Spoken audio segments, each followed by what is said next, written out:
Hello friends, வணக்கம். This is Dr. Satish Muthulingam from London. நான் இன்று உங்களிடம் நாங்கள் சமையலுக்கு பாவிக்கும் உணவு வகைகளை பற்றி கொஞ்சம் கதைக்கலாமல் இருக்கின்றேன். முதலில் நாங்கள் என்னென்ன எண்ணெய் வகைகளை எங்கள் உணவுக்கு நாங்கள் பாவிக்கின்றோம் என்பதை முதலாவது பார்ப்போம். நாங்கள் இன்று மார்க்கெட்டில் கிடைக்கக்கூடிய sunflower oil, vegetable oil, corn oil, மற்றது ஆலிவ் ஆயில் போன்றவற்றை சமையலுக்கு பாவிக்கின்றோம். நாங்கள் அநேகமானவர்கள் கோகோனட் ஆயிலை முழுவதுமாக எங்கள் சமையலிலிருந்து நீக்கி இருக்கின்றோம். சில இடங்களில் மற்றும் நல்லெண்ணெயை பாவிக்கின்றார்கள். இது உடலுக்கு ஆரோக்கியமா இல்லையா என்பதை பற்றி ஒரு சில விடயங்களை நான் உங்களோடு பகிர்ந்து கொள்ளலாம் என நினைக்கின்றேன்.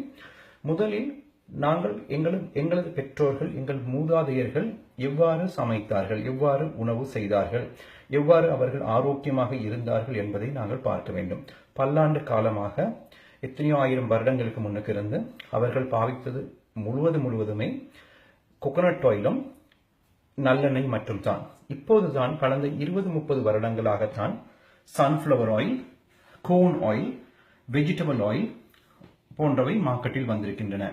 இவைகள் அனைத்தும் மார்க்கெட்டிங் மூலமாக எங்கள் உடம்பிற்கு மிகவும் ஆரோக்கியம், ஹார்ட்டுக்கு நல்லம், கொலஸ்ட்ராலுக்கு நல்லம், கொலஸ்ட்ராலை இல்லாமலாக்கும், மூட்டு வருத்தங்களை இல்லாமலாக்கும், அதிகம் ஒமேகா 3 இருக்கின்றது என்று பிழையான ஒரு மார்க்கெட்டிங்கை செய்து எங்களால் திணிக்கப்பட்ட ஆயில் வகைகள் தான் இந்த ஆயில் வகைகள் எல்லாம்.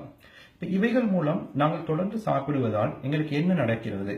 அதாவது ஆர்த்தரைட்டிஸ், டயபெட்டிஸ், கொலஸ்ட்ரால், பிரஷர் போன்றவை தொடர்ந்து எங்களுக்கு மட்டுமல்லாமல் எங்களது அடுத்த பரம்பரைக்கும் இது தொட்டக்கூடிய வாய்ப்பில் உள்ளது. இன்று பார்க்க போனால் ஒவ்வொரு வீட்டிலும் குறைந்தது 1 அல்லது 2 நோயாளிகள் எப்படியுமே டயபெட்டிக், பிரஷர், கொலஸ்ட்ரால் இல்லாட்டி ஏதாவது கேன்சர் போன்ற வியாதிகளுக்கு ஆளாகி இருக்கின்றார்கள். இதற்கு காரணம் என்ன? இதற்கு முக்கியமான காரணமே எங்களது பழக்க வழக்கங்கள் தான். 80%, அதாவது 80% பழக்க வழக்கங்கள், அதாவது நாங்கள் உண்ணும் உணவு முறை தான் இந்த வியாதிகளுக்கு முக்கிய காரணம். எங்கள் அப்பாவுக்கு பிரஷர் இருந்தால் எனக்கு பிரஷர் வரும், எங்கள் அம்மாவுக்கு பிரஷர் இருந்தால் எனக்கு பிரஷர் வரும் போன்றவை பிழையான கருத்துக்கள். அவர்களில் இருந்து எங்களுக்கு வருவதற்குரிய காரணம் என்னென்றால் நாங்கள் அவர்கள் செய்ததையே நாங்கள் தொடர்ந்து பின்பற்றும் போது இவ்வாறான நாங்கள் உபாதைகளுக்கு நாங்கள் ஆளாகின்றோம். அதனால் முடியுமானவரை நாங்கள் எங்கள் சுய புத்தி மூலமாக எங்களுக்கு தேவையான உணவு வகைகள் என்னென்ன, எது ஆரோக்கியமான உணவு போன்றவற்றை நாங்கள் தேர்ந்தெடுக்க வேண்டும். கடைகளில் கிடைக்கக்கூடிய sunflower oil, corn oil, vegetable oil போன்றவற்றை தயவு செய்து தவிர்த்துக் கொள்ளுங்கள். இவை உங்களுக்கு மாத்திரமல்ல, உங்கள் குழந்தைகளுக்கும் அதிகமான நோய்களை கொடுக்கக்கூடியவை தான் இந்த விதமான எண்ணெய்கள்.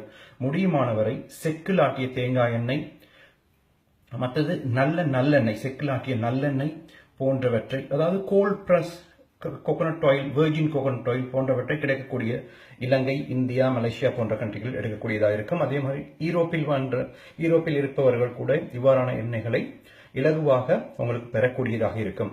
இந்த எண்ணெய்களை உங்களது சமையலுக்கு பாவியுங்கள். அதாவது எங்கள் ஏசியன் குக்கிங்கை பொறுத்தவரை எங்களது குக்கிங்கில் நாங்கள் அநேகமாக டீப் ஃப்ரை நாங்கள் செய்வதுண்டு. இந்த டீப் ஃப்ரைக்கு உகந்தது கோகோனட் ஆயிலும் நல்லெண்ணெய் மாத்திரமே. அதைவிட உங்களுக்கு பட்டர், நெய் போன்றவற்றை நீங்கள் குக்கிங்க்கு நீங்கள் ஆட் பண்ணிக்கொள்ளலாம். இவையும் உடம்புக்கு ஆரோக்கியமானதுதான். முடியுமானவரை நான் சொன்ன சன்ஃப்ளவர் ஆயில், மற்றது எங்களது sunflower oil, corn oil, vegetable oil போன்ற எல்லா விதமான ஆயில்களையும் உங்கள் குக்கிங்கிலிருந்து முழுதுமாக நீங்கள் அழித்து விடுங்கள்.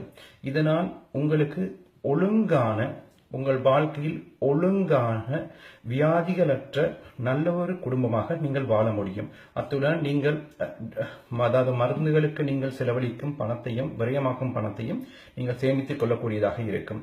நான் திரும்ப இந்த sunflower oil, corn oil, vegetable oil பற்றி சொல்வதற்கு காரணம் என்னவென்றால் இன்று மார்க்கெட்டிங்கில் இவைகள் தான் முக்கிய இடம் பிடித்திருக்கின்றது. எதை எடுத்தாலும், நீங்கள் பானை எடுத்தாலும், ரொட்டியை எடுத்தாலும், பிஸ்கட்டை எடுத்தாலும், எல்லா இடத்திலும் இந்த vegetable oil, corn oil, sunflower ஆயில்களின் ஆதிக்கம் அதிகமாகவே இருக்கின்றது. ஒரு பொருட்களை ஷெல்ஃப் லைஃபில் 3 மாதம், 6 மாதம், 1 வருடம் வைத்துக் கொள்ள வேண்டி அதற்கு கட்டாயம் இந்த விதமான ஆயில்கள் வந்து பாவிக்கப்படுகின்றன. நான் உங்களுக்கு ஃபேட் சம்பந்தமாக கூட நான் உங்களுக்கு விளக்கம் தரும்போது உங்களுக்கு கூட குழப்பம் அடைவீர்கள். முதலில் நான் சொல்லும் இந்த எண்ணெய் வகைகளை நீங்கள் தவிர்ப்பதன் மூலமாக உங்கள் வாழ்க்கையில் ஒரு ஆரோக்கியமான நிலையை நீங்கள் அடையக்கூடியதாக இருக்கும். அத்துடன் நீங்கள் ஒரு முறை பாவித்த எண்ணெயை திரும்ப திரும்ப குக்கிங்க்கு பாவிக்காதீர்கள். அதாவது ஒரு முறை பொரித்த இல்லது வறுத்த எண்ணெயை சிலருக்கு இருக்கிற பழக்கம் அந்த எண்ணெயை சேமித்து வைத்து திருப்பி இன்னொரு குக்கிங்க்கு பாவிப்பார்கள். அதை பாவிக்காதீர்கள். இதன் மூலம் டீப் ஃப்ரை செய்யும் போது இல்லாட்டி ஃப்ரை பண்ணும் போது டாக்ஸின் வெளியேற்றப்படுகின்றது. அத்துடன் கடைகளில் முடிவானவரை நீங்கள் சாப்பிடும் உணவுகளை தவிர்க்க வேண்டியது நல்லது. காரணம் என்றால் அவர்கள் முழுக்க வெஜிடபிள் ஆயில், கோன் ஆயில் அதுகளைத்தான் அவர்கள் பாவிக்கின்றார்கள். அதன் மூலமாக டாக்ஸின் தான் வெளியேற்றப்படுகின்றது. மற்றும் அவர்கள் இதே எண்ணெய்களை தொடர்ந்து சூடாக்கிய வண்ணமே இருக்கும். இதன் மூலமாக அதே டாக்ஸின்கள் வந்து எங்களுக்கு பேட் ஃபேக்டாக எங்கள் உடலில் சேர வாய்ப்பிருக்கிறது. இதனால் cholesterol, blood pressure, diabetic, even cancer, depression, stress போன்றவைகள் கட்டாயம் எங்களுக்கு வரும். அதனால் நாங்கள் முடியுமானவரை கடையில் போனாலும் கடையில் உண்ணுவது பிழை அல்ல. ஆனால் முடியுமானவரையும் டீப் ஃப்ரைகளை நீங்கள் செலக்ட் பண்ணாமல் வேற ஏதாவது நீங்கள் கடைகளில் சாப்பிடலாம். இதன் மூலமாக உங்கள் உடல்களை நீங்கள் ஆரோக்கியமாக வைத்துக் கொள்ளலாம்.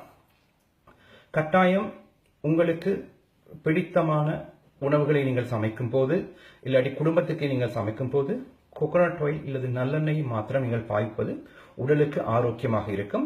இதன் மூலம் உங்களது நோய் எதிர்ப்பாற்றல் கூட்டப்படுகிறது. உங்களுக்கு செரிமானம் நன்றாக நடைபெற வாய்ப்பு இருக்கின்றது.